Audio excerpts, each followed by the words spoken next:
के सेक्रेटरीज 90 में से सिर्फ 3 ओबीसी से हैं। ये ओबीसी कम्युनिटी का अपमान है।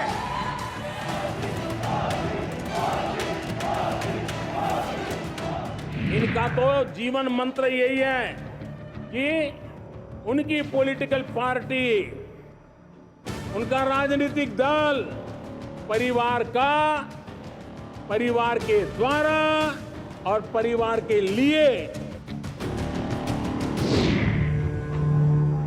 मुझे मालूम है शेड्यूल कास्ट के लोगों को, बैकवर्ड के लोगों को किस ढंग से पार्टियां चुनती है। गरीबी हटाओ कितनी बार सुना है, कितनी पीढ़ियों ने सुना है। नारे नारे नारे, बस नारे देते गए। लेकिन जिन्होंने ये नारा दिया उन्होंने कभी गरीब की सूद नहीं ली।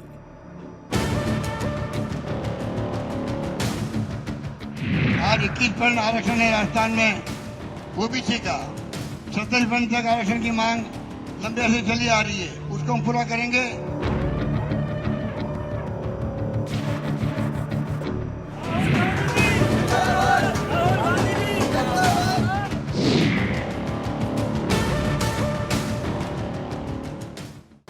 नमस्कार, मैं हूं अदिति नागर और आप देख रहे हैं पॉलिटिकल कॉरिडोर। 28 दिसंबर 1885 वो तारीख जब 148 साल पुरानी पार्टी का जन्म हुआ। भारतीय राष्ट्रीय कांग्रेस, इंडियन नेशनल कांग्रेस, यानी देश की सबसे पुरानी पार्टी।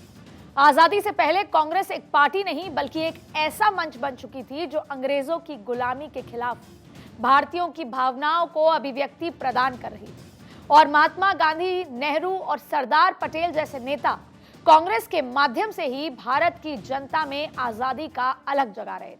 उस समय कांग्रेस एक पार्टी नहीं बल्कि एक आंदोलन बन चुकी थी। जनता के बीच अपनी इसी लोकप्रियता और कनेक्ट की वजह से कांग्रेस पार्टी ने 7 दशकों तक देश की सत्ता पर राज किया था। यह भी कहा जाना चाहिए कि कांग्रेस तो देश का स्वभाव बन चुकी थी। लेकिन कहते हैं ना कि लोकतंत्र की चक्की से नए नए नेता और पार्टी निकलते रहते हैं, और ऐसा भारत में ही होता है। और इसका नुकसान सिर्फ और सिर्फ कांग्रेस पार्टी को हुआ। और 2014 में नरेंद्र मोदी के नेतृत्व में एनडीए ने सरकार बनाई और कांग्रेस सत्ता से बाहर हो गई। अब कांग्रेस सत्ता में वापसी की जद्दोजहद में है, लड़ाई लड़ रही है। कांग्रेस सत्ता और सम्मान की लड़ाई लड़ रही है। कांग्रेस बदलाव की राह पर खड़ी हुई है। आज हम कांग्रेस 2.0 की बात करेंगे, जो बदलते हुए कांग्रेस की कहानी बयां करेगी। कभी सत्ता के शिखर पर रही कांग्रेस की कहानी पल पल बदलती नजर आ रही है।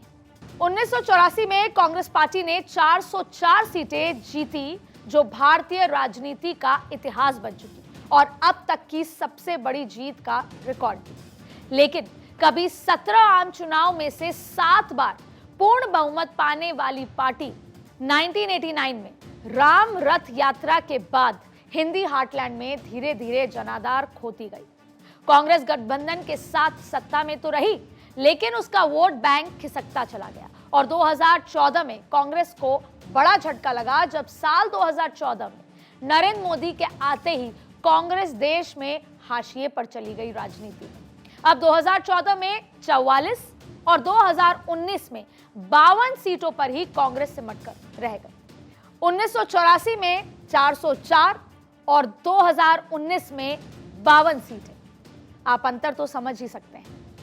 आखिर ऐसी क्या चूक हुई कि जिस पार्टी का कार्यकर्ता हर घर में था, उसे लोगों को इतना इस तरीके से मोहभंग हो गया। और मोहभंग ही नहीं बल्कि लोगों ने, वोटर्स ने मुंह फेर लिया। देश की जनता क्यों उनसे रूठ गई? देश के सबसे बड़े सूबे उत्तर प्रदेश जैसे राज्य में जो कभी कांग्रेस का गढ़ हुआ करती थी, वहां अस्तित्व का संकट खड़ा हो गया। लेकिन 2024 के लिए कांग्रेस बदलाव के ब्लूप्रिंट पर काम कर रही है। कांग्रेस अपने खोए हुए जनाधार को वापस पाने की लड़ाई लड़ रही है। परिवारवाद की छवि छोड़कर और तोड़कर जनता से जुड़ना चाहती है। 24 के रण में कांग्रेस अपनी रणनीति को उसके इर्द गिर्द रखना चाहती है, और जिसमें जन का मन हो। इसके लिए वो अपनी ओल्ड थ्योरी को ही अपना रही है, पुराने रास्ते जा रही है, लेकिन ट्रेडिशनल छवि से थोड़ा हटकर। अपनी धार को वापस पाने के लिए सिर्फ पार्टी की ही नहीं, नेताओं की भी रीब्रांडिंग हो रही है, रीपैकेजिंग की जा रही है। राहुल गांधी की भारत जोड़ो यात्रा हो या फिर कांग्रेस नेताओं का मंदिर मार्ग, हिंदू वोट पाने के लिए लालसा ऐसी कि सड़क से संसद तक छवि को बदलने की कोशिश हो रही है ताकि 2024 में चमत्कार किया जा सके। सवाल है कि क्या भारत में सत्ता चलानी है तो बहुसंख्यक हितों की अनदेखी की जा सकती है? नहीं। कुछ ऐसा ही 2014 की एंटनी रिपोर्ट में भी कहा गया था, जिस पर कांग्रेस 2019 में तो अमल नहीं कर पाई, लेकिन अब 2024 में इस धुरी पर अपनी सियासत को धार दे रही है। दरअसल राजनीति की शुरुआत से ही ओबीसी, एससी, एसटी और मुस्लिम कांग्रेस के मूल वोटर हुआ करते थे, लेकिन अब ओबीसी वोटर बीजेपी के पास चला गया और ये कांग्रेस समझ ही नहीं पाई कि कब वो वोट बैंक खिसकता चला गया, और अब उसी ओबीसी वोटर को वापस पाने की जद्दोजहद में और उसके लिए पार्टी ओबीसी हितों की बात करने लगी है। जैसे महिला आरक्षण बिल में ओबीसी को कोटा दिलाने की बात हो या फिर जातीय जनगणना की बात हो। राहुल गांधी आम जनता के बीच जाकर गांधी परिवार वाली छवि हटाकर एक आम आदमी की अलग पहचान बनाने में लगे हुए हैं, ताकि वो जनता को एहसास करा सकें कि वो भी एक जमीन से जुड़े हुए नेता हैं। राहुल गांधी के सामने गांधी परिवार की राजनीतिक विरासत को बचाने के साथ साथ पीएम मोदी के खिलाफ अपनी स्वीकार्यता को बढ़ाने की बड़ी चुनौती।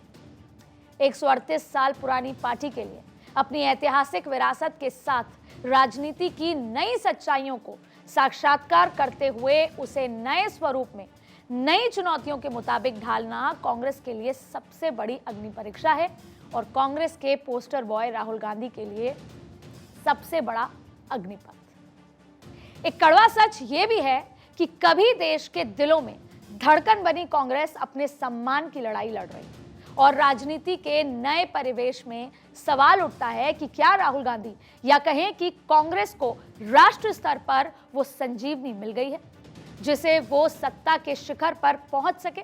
ऐसा कुछ नया फॉर्मूला या आइडिया तैयार किया जा चुका है? तो बड़ा सवाल यह है कि क्या कभी कांग्रेस सत्ता में वापसी कर पाएगी? आज हम कांग्रेस के उन तमाम नए अध्यायों पर, उसकी चुनौतियों पर बात करेंगे, लेकिन उससे पहले थोड़ा फ्लैशबैक आपको लेकर चलते हैं इंदिरा गांधी के कार्यकाल पर, लेकिन खास तौर पर 1977 के चुनाव में जब वो हार गई तो उसके बाद क्या हुआ, आखिर उसके बाद क्या कुछ हुआ, कैसी सिचुएशन तैयार हुई, उस पर बात करेंगे। लेकिन उस बात का जिक्र नीरजा चौधरी, जो कि वरिष्ठ पत्रकार थी, उन्होंने अपनी किताब में किया, जिसको आज मैं आपके सामने, क्योंकि इस एपिसोड करने से पहले मैंने ये किताब पढ़ी।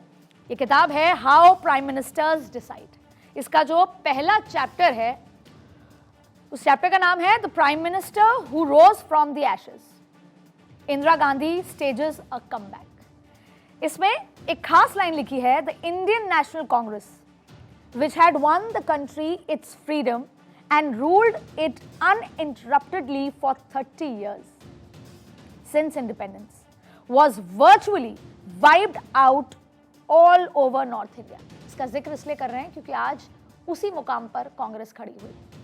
आज केंद्रीय राजनीति में कांग्रेस कहीं भी नहीं। लेकिन खास बात क्या है, इसमें एक और जिक्र किया कि जब वो हार गई तो उन्होंने राजनीति से, उनका मोहभंग हो गया और वो राजनीति से बाहर जाना चाहती थी।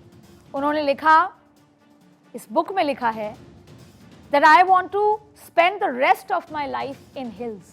I want to read books. I want to write books. और यहाँ तक कि उन्होंने अपने पीएस से ये भी कहा कि find a cottage for me. मैं ऊब गई हूँ राजनीति से। यानी कि 1977 में जब वो चुनाव हारी तो वो राजनीति से त्यागपत्र देना चाहती थी, लेकिन उसके बाद वो चुनाव भी जीती और कांग्रेस ने कमबैक भी की। ऐसे तमाम कहानी किस्से इस किताब में हैं, जिसका जिक्र मैं आपको अपने इस एपिसोड में भी करूंगी।